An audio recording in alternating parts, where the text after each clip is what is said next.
जय हिंद दोस्तों। स्वागत है आप सभी का यूपीएससी समाधान एंड रिसर्च प्लेटफॉर्म पर।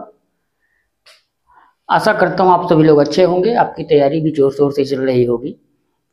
यूपीपीसीएस की परीक्षा काफ़ी हद तक नज़दीक आ चुकी है और सिविल सर्विस आईएएस की परीक्षा भी धीरे धीरे नज़दीक आ रही है। मेरे सभी व्यूअर्स जो यूपीएससी की तैयारी कर रहे हैं और जो नहीं कर रहे हैं, मुझे उम्मीद है आप सभी लोग बहुत अच्छे होंगे। और आज मैं अपने इसी चैप्टर को यानी चैप्टर 4 के अंतिम भाग को लेकर के आया हूं। अंतिम भाग जो हमारा जैसा कि चैप्टर था कि द मुगल एम्पायर, तो द मुगल एम्पायर पर हम डिस्कस कर रहे थे और अब उसी को हम आगे बढ़ाते हुए उसके अंतिम पड़ाव की ओर लेकर चलेंगे। जहां आपने देखा इसके पहले कि मुगल कौन थे, मुगल कहाँ से आए, भारत में किस प्रकार से इनकी जड़ें मजबूत हुई, मगर अब सवाल ये था कि अपने आप को अस्तित्व में रखने के लिए एक ये ज़रूरी हो जाता है कि आप दूसरे के अस्तित्व को कमज़ोर करें या उसको नष्ट करें। तो यही नीति अपनाई इन मुगलों ने क्या किया कि जैसे जैसे ये मजबूत होते गए, इनकी स्थिति मजबूत होती गई, इन्होंने अपने बहुत सारे सैन्य अभियान चलाए और यह अभियान उन शासकों, उन राजाओं के खिलाफ चलाया गया जो उनकी सत्ता को स्वीकार नहीं किए थे या लगातार उनको चुनौतियां दे रहे थे। तो इस प्रकार की स्थिति में उन्होंने जिनसे जिनसे भी युद्ध किया, मैक्सिमम लोगों को उन्होंने हराया। अब इसके बाद कुछ ऐसे भी शासक आए जिन्होंने उनकी प्रभुसत्ता को स्वीकार किया और कुछ ऐसे भी आए जिन्होंने नहीं स्वीकार किया। जब इनकी जड़ें और मजबूत होती गई तो इन्होंने इनके द्वारा पराजित किए गए जो शासक होते थे, इन्होंने उनको अपमानित करना बंद कर दिया। अपमानित न करने के कारण हारे हुए राजा को अपमानित न करने की वजह से इनकी साख अन्य राजाओं के बीच मजबूत हुई। साख मजबूत ये हुई कि इनकी जो छवि थी, एक आक्रांता, एक निर्मम और बर्बरता वाले शासन प्रणाली को लेकर चलने वाली ये जो छवि इनकी पहले से बनी हुई थी, इनकी छवि में थोड़ा सा सुधार हुआ। सुधार इसी कारण से हुआ कि ये जिन राजाओं को जीतते थे अब उनको अपमानित नहीं करते थे। उनको अपमानित करने के बजाय उनकी रियासतें या उनकी जागीरें उनको वापस कर दिया जाता था, उनका राज्य उनको वापस कर दिया जाता था। इस बात से अन्य शासक जब प्रभावित हुए तो इसका यह भी देखने को मिलता है घटना कि उसके बाद बहुत सारे हिंदू शासकों ने, विशेष करके राजपूतों ने, अपनी बहन, अपनी बेटियों का विवाह भी उनमें किया और उसके साथ साथ मनसबदार भी बने और उच्च कुलीन पदों को प्राप्त किया। लेकिन इसके विपरीत कुछ ऐसे भी राजा थे जिन्होंने मुगलों की सत्ता को अपने अस्तित्व के अंत तक चुनौती दी। वे कौन थे? तो वे जो राजपूत शासक थे वे थे मेवाड़ के सिसोदिया शासक।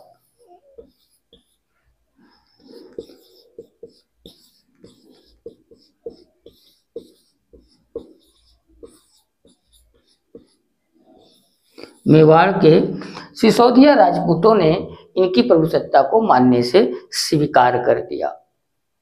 वहीं मैंने आपको बताया कि कुछ ऐसे भी राजपूत शासक थे जो इनके साथ रिश्तों और संबंधों में भी बंधे और ऊंची पदवियों को धारण किया।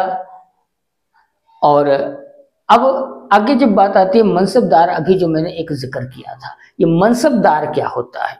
तो मनसब एक प्रकार का पद होता था और जो व्यक्ति उस पद को धारण करता था उसको मनसबदार कहा जाता था।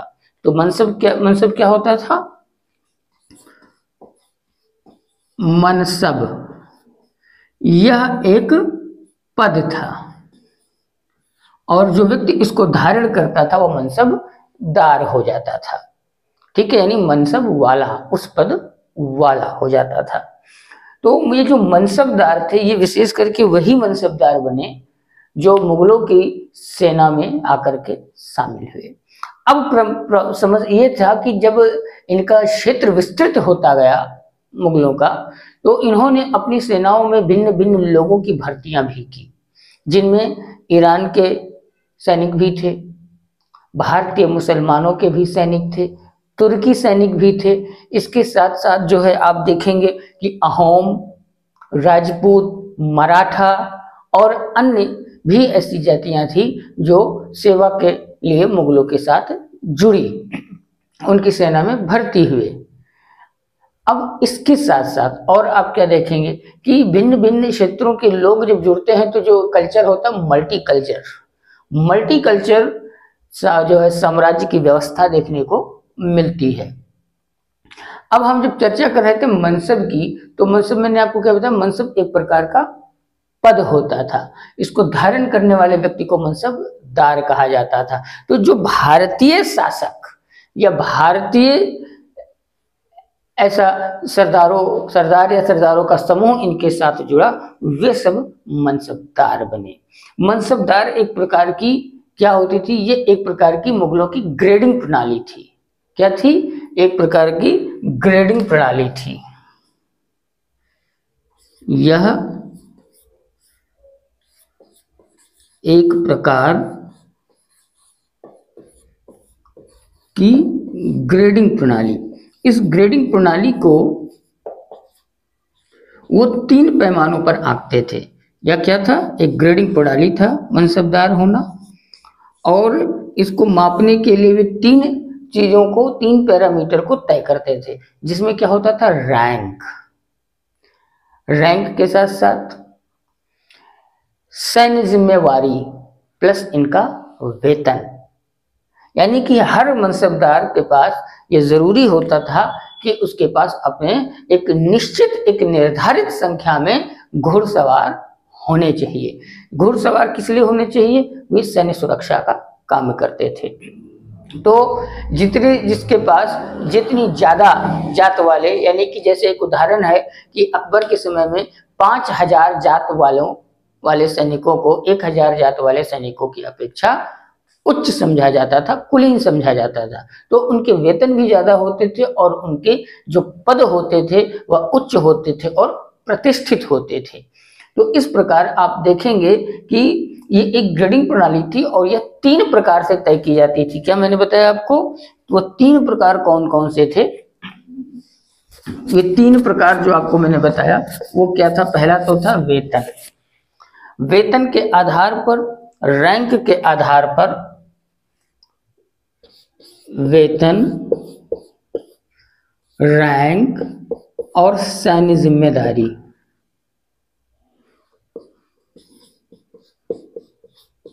सैन्य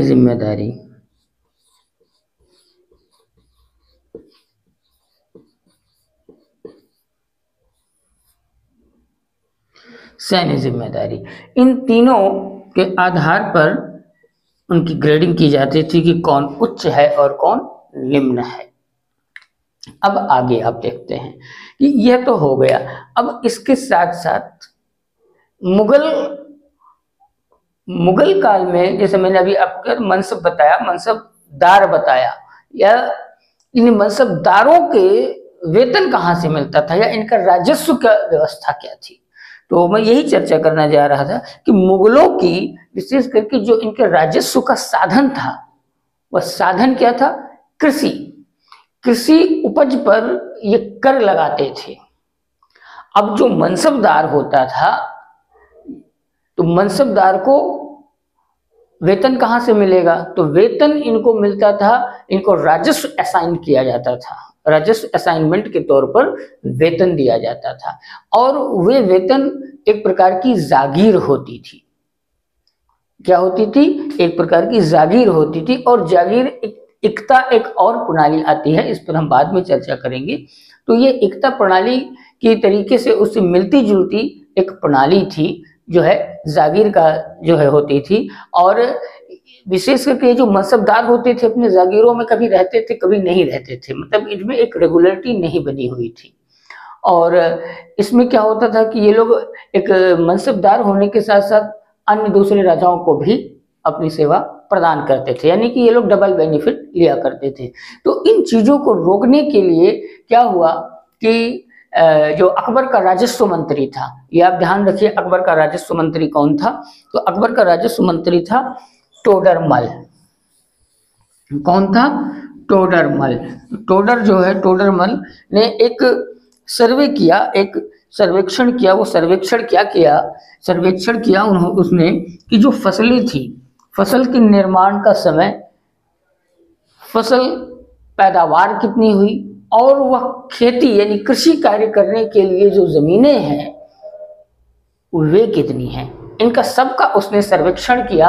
और सर्वेक्षण करने के बाद, ये सर्वेक्षण उसने कब किया था? 1570 से लेकर के 1580। कौन किया था? तो ये किया था टोडरमल ने। और टोडरमल था कौन? तो टोडरमल जो है यह अकबर का राजस्व मंत्री था। यह अकबर का राजस्व मंत्री था।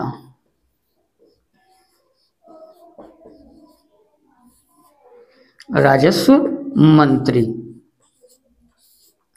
तो अकबर का राजस्व मंत्री था टोडरमल, और उसने 1570 से 1580 में जो है एक कृषि सर्वेक्षण किया। और यह सर्वेक्षण इसलिए किया गया, इस बात को पता लगाने के लिए किया गया कि क्या मनसबदार के पास जो उसकी मनसबदारी है वेतन उसी के अनुकूल है या नहीं। और यह व्यवस्था ठीक ना होने के कारण यह स्थिति काफी हद तक खराब हुई, क्योंकि इन पर नियंत्रण इसलिए भी नहीं किया जा सकता था क्योंकि जो नजदीक क्षेत्र थे वहां नियंत्रण आसानी से तो हो जाता था, लेकिन जो दूर दराज के क्षेत्र थे, जैसे कि बंगाल की बात करें, गुजरात की बात करें, तो वह दूर होने की वजह से वहां पर इतना अच्छे तरीके से नहीं किया जा सका। अब तो इसके बारे में, अब इसके साथ साथ जो अगली बात आती है, अगली बात क्या आती है कि औरंगजेब के समय में मनसबदारों की संख्या बढ़ गई थी, अकबर के समय में घट गई थी, क्योंकि अकबर ने ये सर्वेक्षण की नीति चालू कर दी थी। तो अकबर के समय में 5000 जात वाले जो थे वे कितने मनसबदार थे? 29 थे। और जब औरंगजेब का समय आता है तो वे 79 हो गए। यार ये भी प्रश्न आप ध्यान रखिएगा कि अकबर के समय में 5000 जातों वाली या अकबर के समय में मनसबदारों की संख्या कितनी थी? तो वह थी 29। और औरंगजेब के समय तक आते आते वह संख्या हो गई 79। तो इस प्रकार से ये मनसबदारी का सिस्टम था। अब आगे और जब हम बढ़ते हैं तो देखते हैं कि टोटल, जैसा कि मैंने आपको बताया कि मुगल काल की जो राजस्व व्यवस्था थी वह क्या थी? कृषि थी। कृषि विशेष तौर पर यह उसको प्रधानता दी गई थी। इसके अलावा भी व्यापार होते थे मगर कृषि प्रधानता थी। इसके बाद आप देखते हैं कि अब इन सभी चीजों की जो जानकारी हमें एग्जैक्टली मिलती है वो कहाँ से मिलती है? तो इसके लिए एक हमारे पास सोर्स है अकबरनामा। अबुल फजल जो अकबर का दरबारी कवि था और उसका दोस्त भी था, तो अबुल फजल ने एक किताब लिखी अकबरनामा। क्या लिखी? अकबरनामा। अबुल फजल ने अकबरनामा को उन्होंने 3 हिस्सों में डिवाइड किया, यानी 3 खंडों में अकबरनामा को लिखा गया। पहले खंड में वह अकबर के पूर्वजों का जिक्र करता है। दूसरे खंड में वह अकबर के शासन काल या शासन के दौरान हुई घटनाओं का जिक्र करता है। और जो तीसरा खंड है उसका नाम भी आप ध्यान रखिए कि अकबरनामा के अंतिम खंड को, अंतिम व तीसरे खंड को आईने अकबरी के नाम से जाना जाता है। ये एक प्रश्न आप ध्यान रखें कि अकबरनामा के तीसरे व अंतिम खंड को आईने अकबरी के नाम से जाना जाता है। और इस आईने अकबरी का संबंध है, ये सबसे ज्यादा महत्वपूर्ण है और सबसे बड़ा ये खंड है। और यह इसलिए भी महत्वपूर्ण हो जाता है कि इसमें राजस्व, घर परिवार, सेना, किसान, मजदूरी, कीमतें, इन सभी चीजों का संख्यात्मक विवरण दिया गया है। यानी संख्या बताई गई है कि अगर कृषि कार्य होती थी तो उसमें कृषि का जो क्षेत्र होता था वो एक भूखंड की कितनी माप होनी चाहिए, या कम से कम कितनी, ज्यादा से ज्यादा कितनी थी। सैन्य व्यवस्था के लिए संख्याओं का दर्शाना, तो इन सभी चीजों को उसमें संख्यात्मक रूप से दर्शाए जाने के कारण अकबरनामा का अंतिम खंड व तीसरा खंड आईन अकबरी सबसे ज्यादा महत्वपूर्ण होता है। अब अगली बात, ये अगली बात जो हम कर रहे हैं उस अगली बात में क्या है कि अकबर का जो शासनकाल था, क्योंकि वह भारत में उसका जन्म हुआ, भारतीय परिवेश में वह बड़ा हुआ, तो उसके भीतर सभी धर्मों के प्रति सहिष्णुता बनी हुई थी। ऐसा नहीं है कि वह मुस्लिम शासक था, मुगल शासक था तो वह पूरी तरीके से कट्टर था, अन्य राजाओं अन्य शासकों की तरह ऐसा नहीं था। और इसी वजह से अकबर का जो शासन क्षेत्र था वह काफ़ी बड़ा था और काफ़ी लंबे समय तक अकबर ने शासन किया।